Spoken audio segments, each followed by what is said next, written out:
Nation of Fit in 10, it is day 45. Is it day 45? We're Monday, right? So 46, 47, 48, 49. Yeah, it's day 45. Crazy. You know what it means? It means that tomorrow is pretty much the 2/3 mark. That's crazy.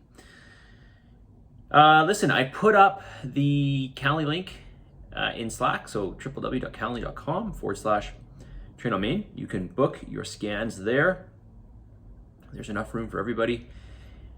They're happening this Friday morning and Saturday morning. Okay, Friday between 6 and like 8:15 ish, and Saturday between 8 and 10 a.m. No, 10:30. Okay. But spaces have already been taken, so you're probably not going to see those times. All right, more of your feedback here. Some great questions. I did have a chance to look at these prior, so here we go. Name something specific you can improve upon for the following week. Be 100% compliant with my fat macros. So I'm assuming, well, I can't assume here. You're either under or you're over. Yeah, so this is again, yeah, just try to get all your macros. Do your best. And again, this is really just planning in advance, right? Just plan in advance. Just on that note, by the way, and I know I mentioned this, but I don't want you to do this. But if you are at the end of the day and you happen to be, below your carb macros and you've exceeded your fat macros, then my suggestion would be to cut back on your carbohydrates a bit, just so you even out your calories. So, for example, let's say you're 10 grams over your fat. Okay, so that's 90 calories. And let's say you're 30 grams on your carbs. That's 120 calories. So you could do 30. Okay, so just so you understand where I got those numbers, 10 grams of fat times 9 calories. That's where I got the 90 from. So I got 90 calories, and then you had 30 grams of carbohydrates. I times it by 4, I get 120. So 120 minus 90, we get 30. We've got 30 calories worth of carbohydrates left, which is whatever 30 divided by 4, that's whatever, 7.5, right? So basically not much. So that's just a suggestion. I don't do this daily, because they both are important. All right, name something specific you need help with.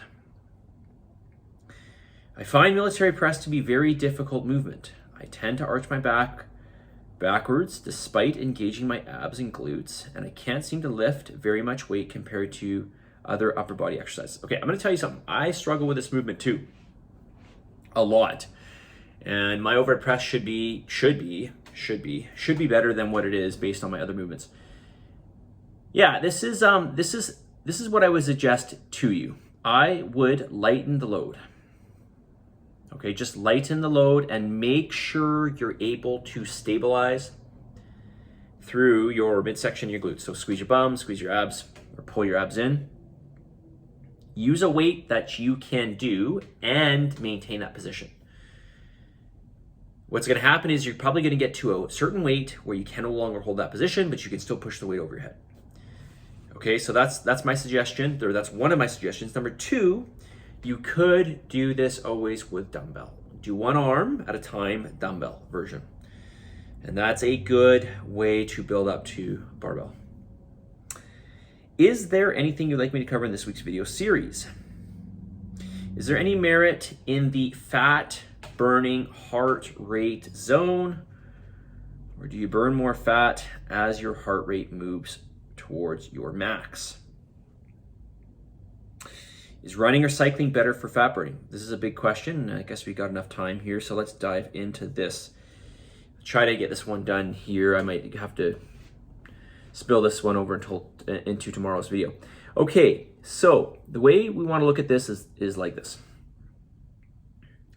The more energy you demand of your body in the moment will dictate what type of energy you use. So in the case of weight training, when you are really pushing weights, heavy weights, you're doing, let's say, like 6 reps. That is mainly ATP. Okay, so that's not fat or sugar. That's a different kind. That is just a different form of energy production. That's like quick energy, really quick, because we need lots of force. When you start to get into, and it's not 100% ATP, but it's mainly ATP. When you start to go into higher repetition, you don't need as much energy, then you start to use more carbohydrates. Okay, so we've got ATP. You can think of it as ATP when we need the most energy, when we need, like, energy, but and a lot of energy, but not like an excessive amount of energy on the spot. That's going to be, obviously much less ATP and more sugar, more let's just think of it as sugar, more carbohydrate. When the energy demand becomes even less, so we don't require that much energy, let's use like a fast-paced walk, for instance. We still need energy for that. We're going to start to dip into more fat reserves. Now, here's the thing. When you're walking, yes. Okay, I'm just using this as an example. When you're fast-paced walking, as an example, you're using a greater percentage of fat for fuel, but overall you're using less calories. Okay, as you do higher intensity, you're burning less fat by percentage of overall calories, but you're burning more calories. Okay, so this is where the fat burning zone comes in. Fat burning just means the percentage of calories that are burned. So overall, it still boils down to energy balance. Even if you burn a lot of sugar and some fat, let's just say, because you're doing high intensity cardio, you're still overall going to net effect over time burn more fat. Okay, you're still going to utilize more fat, but there's something I failed to mention here too. We also run the risk of burning more protein as well. Basically, the body just needs energy, and so it's trying to pull it. The fastest energy that you can get to is ATP, obviously, but putting that aside, the next one is carbohydrate in the muscle, like glycogen, or even better, sugar in your bloodstream. But if there's no sugar in your bloodstream, it's got to come from somewhere. So then it's going to grab from your liver, probably first, more than anywhere, because your liver can store glycogen. Then it'll grab glycogen from the muscles. Okay, so again, glycogen is just carbohydrates essentially in the muscle or the liver. And then it's also going to pull from some fat and possibly some protein as well.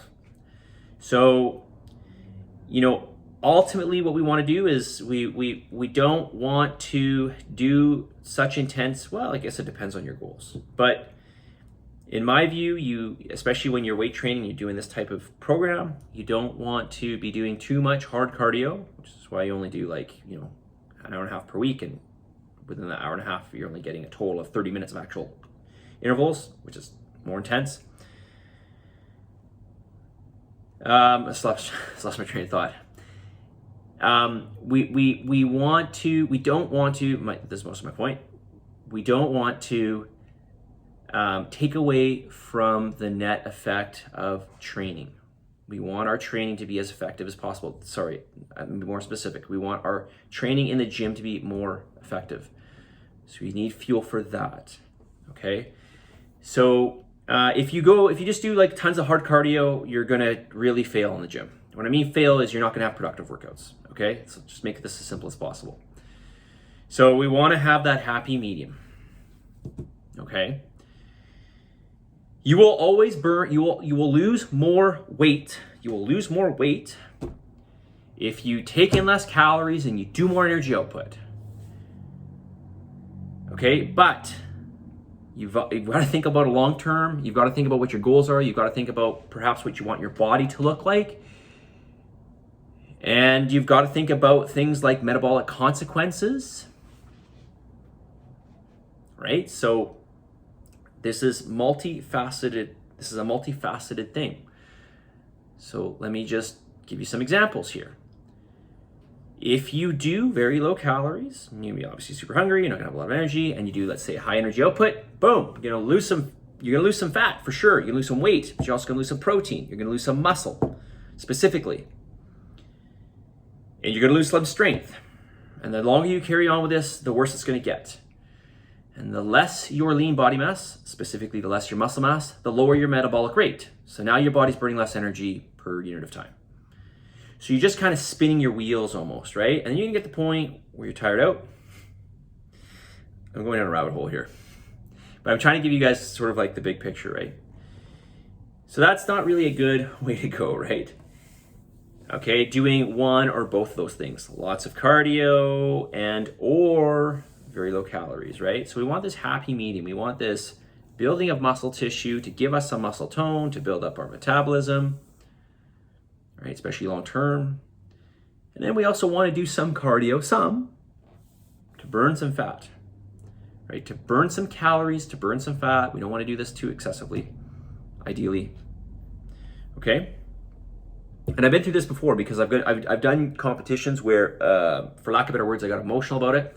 Emotional in the sense of, I'm like, okay, I'm just going to do so much cardio and I'm going to get super ripped. And I ended up losing a lot of muscle mass, a ton of muscle mass actually. Okay, so let's come back to your question. I'm already at 11:20. This, I went way off. I mean, I really should have planned this out better. And I did read this question in advance. So let me come back to the question. Is there any merit in the fat burning heart rate zone, or do you burn more fat as your heart rate moves towards your new max? You burn more fat as your heart rate moves towards your new max, but less percentage wise. So you're going to burn more calories, but less percentage. Okay? You're going to burn a greater percentage of calories at a lower heart rate, but you're not burning as many calories. All right, so take your pick. But if you want, like I said, effective training in the gym, and we're talking long term, I think a fat burning in the heart rate zone is the best way to go. Okay, you could do some high intensity here and there, and that will be okay, because it's really that we want to look at the whole picture, right? The net balance. Is running or cycling better for fat burning? Why don't we talk about this tomorrow? Because I'm at 12 minutes, and I'm probably going to go down another rabbit hole. I really hope I didn't butcher that, and I hope I gave you some insight there. Maybe what I'll do is I'll come back to it tomorrow. Sometimes I just find I have so much to say on this, and I go a little wild, so to speak. So what I'm going to try to do is I'm going to try to recap that tomorrow and make it a little bit better, make a better explanation for you. Okay, message of the day.